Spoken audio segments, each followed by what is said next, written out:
Hai dan selamat pagi. Hari ini kita akan membincangkan soalan MIP Fizik soalan 9.6. Okey. Rajah 9.6 menunjukkan bahagian sebuah seterika elektrik dengan spesifikasi 240 volt 100 volt.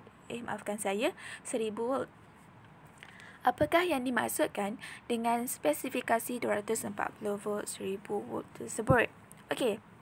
So, kat sini kita tahu 1000 volt ni adalah berkaitan dengan kuasa.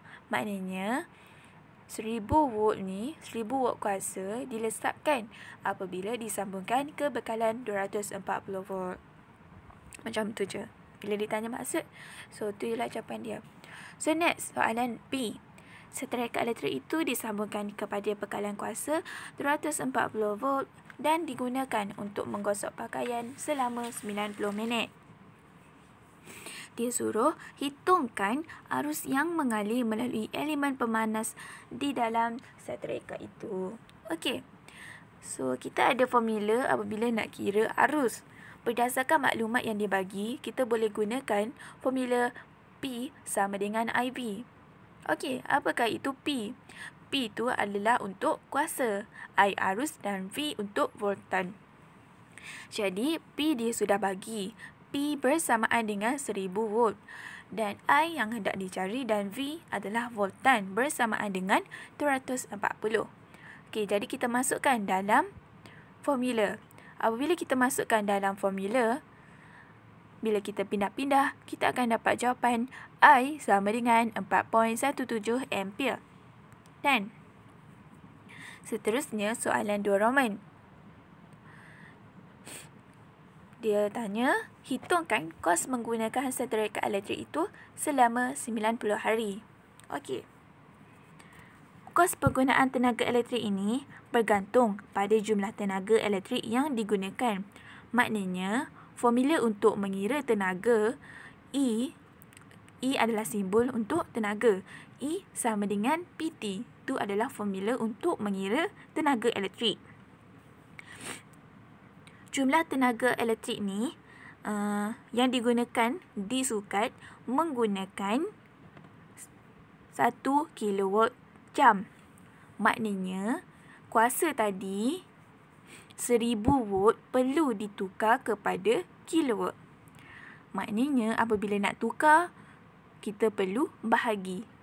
Kerana dia bersama 1 kilowatt tu, kilo bersamaan dengan 1000.